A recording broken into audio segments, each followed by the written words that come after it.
All right, good morning, everyone. Happy Friday Eve, as Morgan said there. I hope you guys are doing well. We've meteorologist Brian Good on this Thursday. Seems like it's been a very long week, right? Obviously, because of the wild weather we've had. Certainly makes it feel that way. All right, I'm not going to keep you too long today. There's nothing major coming our way, which is a good thing. I am going to update you guys on the storm surveys from the storms that we had, of course, on Tuesday, and an outlook for the weekend, and then we'll get into the Eclipse setup. There's been some modest changes there. I'll explain coming up. And then our next thunderstorm chance already being tracked in the longer term. More on that in just a second. As always, you guys can comment on the social media pages if you would like to. YouTube, Twitter, X, Facebook. I'm not sure if your comments will show up on Twitch if you're on Twitch, but they may. Let's see. Alexis, good morning from Henry County. Angie, when is the warmth coming back? Sometime in July. Good morning. Hello, Melanie. Hope you're doing well. And Shonda, good morning to you. Hope you're well. By the way, Shonda, thank you for the video. We haven't had a chance to fully review it yet, but I did see the video. So thank you for sending that. All right, let's get right to it. Because again, I don't want to keep you guys too long. You guys have seen enough of me for this week, right? Update on the storm surveys. A couple things you're about to see here. They're actually out right now back in Prospect.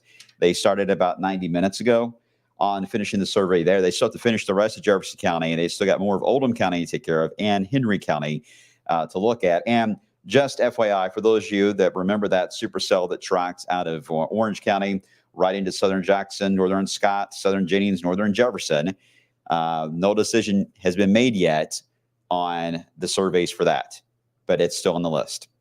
All right, they only have so many of the crew, right, to take care of all that. There's a lot of damage, guys. This is probably one of the more widespread damage issues. It may not seem like it based on from your point of view, but as far as where we've seen the damage show up, there's quite a bit to track. And there were a lot of cells. We had 3 different rounds.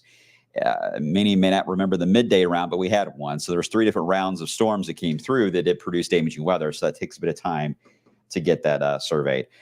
Speaking of that, and again, right around the 1 o'clock hour on Tuesday, we had a tornado touchdown in Harrison County, EF1. We had a severe thunderstorm warning briefly south of this, but when the cell actually was looking like it had an appendage, we were actually on the air, on the block here, and we were looking at that appendage.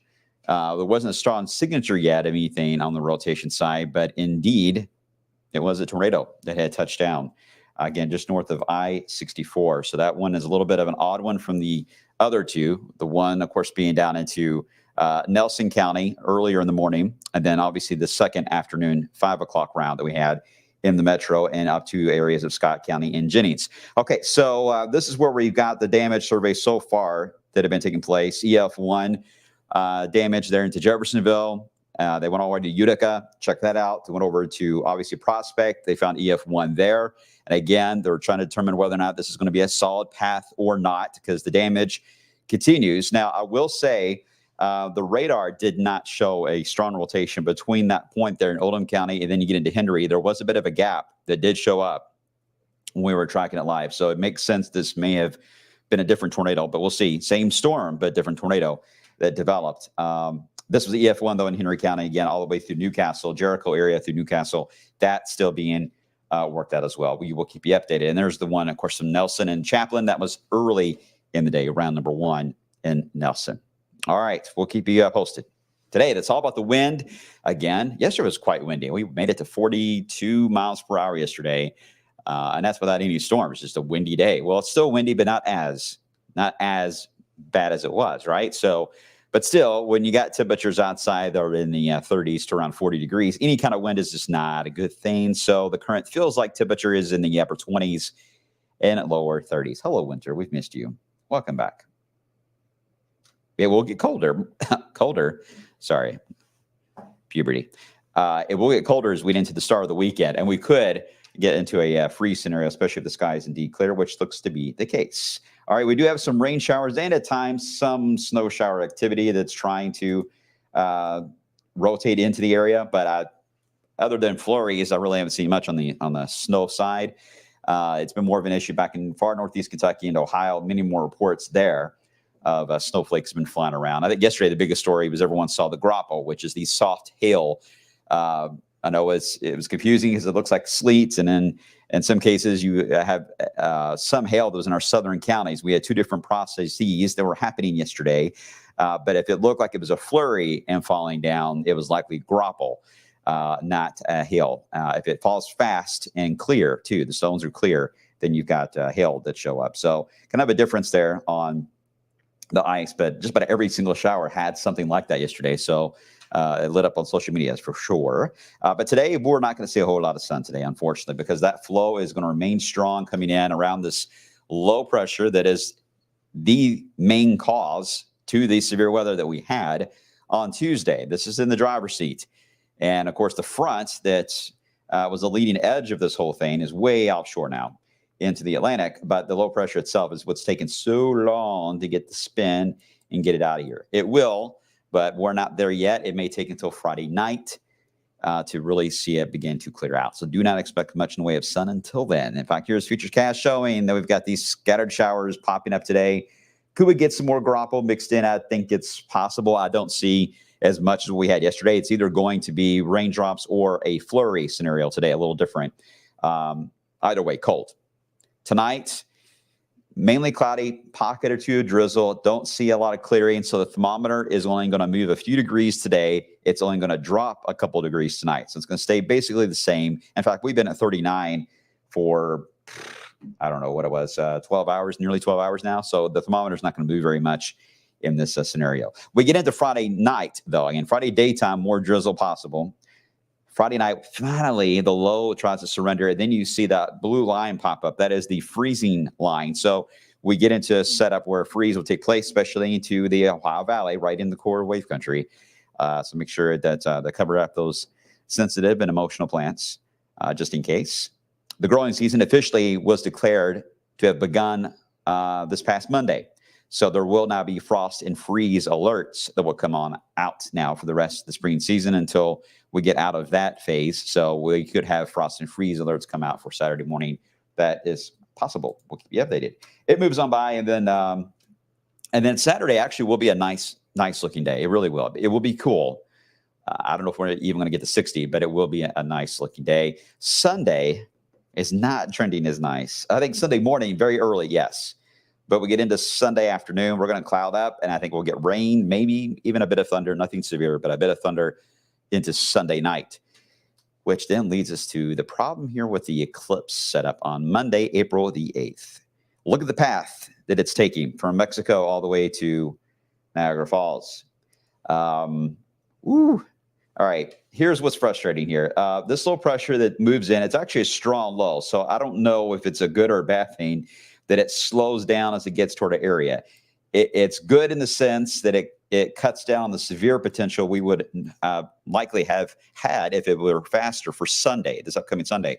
But with it slowing down and putting the brakes on, it weakens the arcing band of rain that pushes in Sunday night. So we get a little bit of thunder, but nothing severe. So it's a blessing in that sense if it's slowing down. Bad, though, because it does slow down, that it stretches out this band of clouds basically right along the entire eclipse path. And that's where the clouds just stop. Now, typically when that happens, you can get some thinning that happens. And that's what we're still trying to figure out, how much of that thinning will indeed take place. Because we will likely have rain early in the day from the showers from Sunday night. And then it won't take long for that band of clouds to regenerate a new wave of rain as we get into Monday night. I do think there will be a good 6 to maybe 10 hours in between both those rain chances. And sure enough, that's basically when the eclipse will try to fit in. This model has rain over us at 3:07. The problem with this model is it's got a 6-hour buffer. So this could be 9 o'clock or a.m. and p.m. So again, you can't really pay attention to that part. But a better way to look at this is probably in this perspective. I don't know if you guys can see this or not. Actually, I'm reading full screen. This is the Euro, and it gives out percentages, and you may not be able to read this, but this is the total cloud cover outlook for right at totality.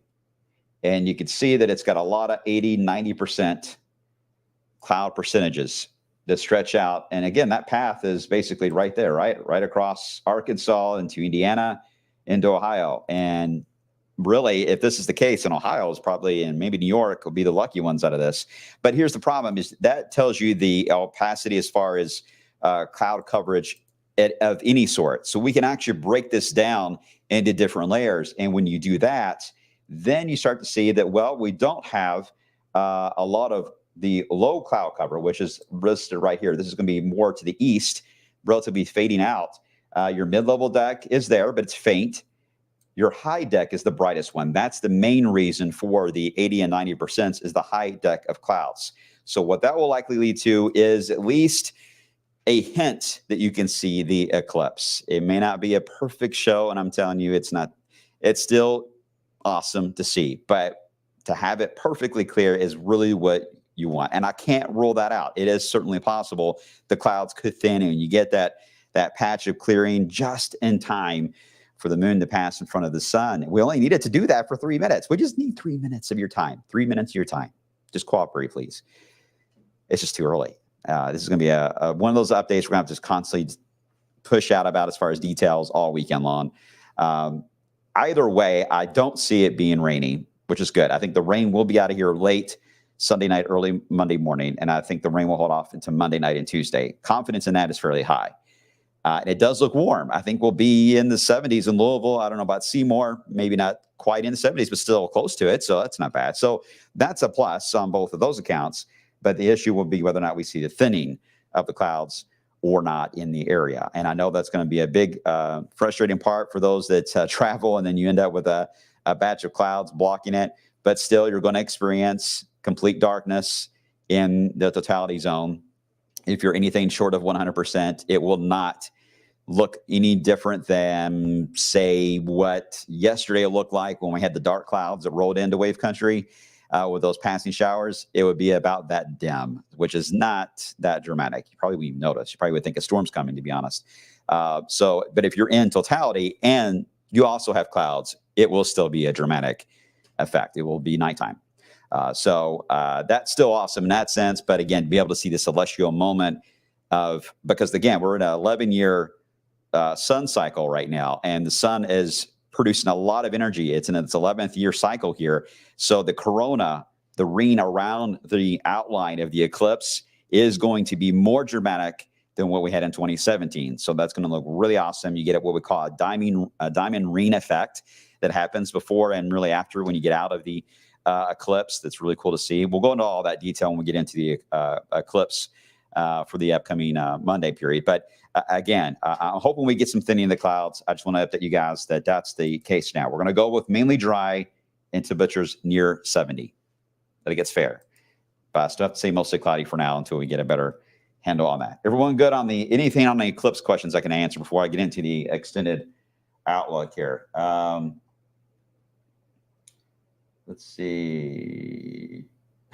Emily, I'm so tired of this back and forth. Me too. My voice is barely going to make it. I think everyone's fighting that, and the allergies are about to really take over, right? Let's see. Hey, Susan. Yeah, I know Dr. Forbes was at Hanover. I was hoping to get up there, but we were not able to for obvious reasons. But it was really nice that Dr. Forbes from the Weather Channel. I worked with him back in the early 2000s. He was what a great mind to be around. And he was visiting us for Louisville's anniversary of the 74 Tornado, and he went up to Hanover College too and spoke last night. So I'm glad people were able to turn out for that. Amy, where would you suggest we go to drive somewhere? Well, I mean, you got to drive north or far west. I mean, far west Kentucky is what I'm talking about, closer to Evansville area. But if you are going to head north, Scottsburg at least. You got to get at least to Scottsburg. The problem here, guys, and we've talked about this so many times, is going to be the traffic. It took me 10 hours to get home in 2017 from Hopkinsville, and that's about a 3-hour drive. 10 hours. And I had to get off of the interstates completely because they were not moving. That is the biggest fear we've got Monday afternoon, is that 65 will likely jam up. I think it's very likely at 65 between here and Indy is going to be a parking lot. But Highway 150, 31, will likely all jam up as well, because we're talking about, in many cases, just 2-lane roads here that are not going to be able to sustain an enormous amount of traffic. It's not going to be too bad heading up there, because there's a lot of festivals this weekend, so a lot of people will be up there in advance. It's when it's over. So my advice to you, if you don't have to leave immediately after the eclipse, don't. I hope you have somewhere you can just stay the night with a friend or a family, or just chill out where you're at, and try to make that journey a bit later into the evening. If you try to go immediately, I just got a feeling you're going to be part of the traffic jam it could take you hours. And I'm talking, if you live in Louisville and you go to Seymour, it could take you up to 6 hours, if not more, to get back home. That's the fear. Now, that's if everyone goes as expected. Now, obviously, if it's overcast, that may influence some people to not go, and that would change the traffic pattern. But I just want to make sure you guys are fully aware of the challenges there are going to be more traffic than anything. It's absolutely worth it, because, again, we're not going to have anything drivable until the year 2045. And Louisville, by the way, is not going to get into totality until the year 2135. So we've got we got a long time, right? So this is one of those things, if you're able to do it and you can plan accordingly, you get there safely and not be stressed out, it's worth that opportunity. Because, again, we only need 3 minutes. We only need 3 minutes of that clearing. Okay. Scottsburg won't be bad. No, not at all, Amy. But it will be a short duration. The more north you go, the longer of the totality period you get to enjoy. Scottsburg is 57 seconds. Seymour will be over 3 minutes. So it's about the experience. How long do you want to experience totality will determine how far north you go. But you have to at least get to the Scottsburg area. You got to get at least into Scott County to get to that point. Even if you're in southern Scott County, in northern Clark, it won't be the same. This is where distance of just less than a mile will matter on that one. So I hope that makes sense. Yeah, good point, Michael. Make sure you have a lot of snacks. All means, make sure you've got a full tank of gas, right? We're getting snacks and drinks. Make sure we're ready, because you don't want to be stuck in the car and all of a sudden you're like, I just really want water really bad, and there's nowhere to go. There's not especially on a 2-lane road, there's no rest area or anything, right? So kind of keep that in mind. Louisville will be at 99%. Jackie. Is that Jackie? I can't read your name. I'm sorry. I think it's Jackie. We will be at 99.2%. That's awesome. It's great. It's not 100. It's not the same. It is not the same. Sammy, praying for those 3 minutes of clear skies. Really want to evac. Yeah, it is. It is really cool. We got lucky in 2017. It was mainly sunny for several spots along the path, so that was really cool. Our concern too is that the cloudy path you see there is actually, again, covering almost where every camera is going to be. I mean, we've got NASA is going to be live, of course, in Texas. There's going to be a lot of live feeds coming out of Indianapolis Speedway. They're going to be live there. William Shatner's coming to IU, to the Bloomington campus, to be there with everyone. So there's a lot of pressure right now on this eclipse to happen just right. So there's a lot of time and investment, but that's what you got to do in this scenario. I mean, what else can you do? You can't not plan, because then you run into a problem if you don't plan. So it's kind of a double-edged sword on that one. All right. We'll be talking more about that in the next couple of days, but we have our special coming up from 2 to 4 o'clock. So make sure to tune in for that. Kevin and myself are heading to Seymour's where we're going, and I'm hoping that we have a good show. Either way, it's gonna get at least dark for a while, so maybe I'll get a nap in, because I need a nap. Okay, looking into next week, the only issue we got is a southern storm. The question I've got here with this as we head into next week is, will a branch coming out of the northern part of the United States, will it be strong enough to suppress this bad boy to the south? If it is, we will avoid severe weather for later next week, and we'll have just a wave of rainfall. If this northern piece does not dive down, the risk to get a storm to cut into Chicago again with severe weather will start to increase. Models been back and forth. Euro did trend a little more toward the GFS. I'm trying to suppress it, but it is certainly not locked in at all. So low confidence outlook into next week. We'll keep you updated. All right, guys, thanks for watching. Appreciate it as always. We'll have more on these storm surveys, as again, they're out in the field right now into areas of Prospect and eventually Henry County. We'll have that latest update coming up on midday. See you then.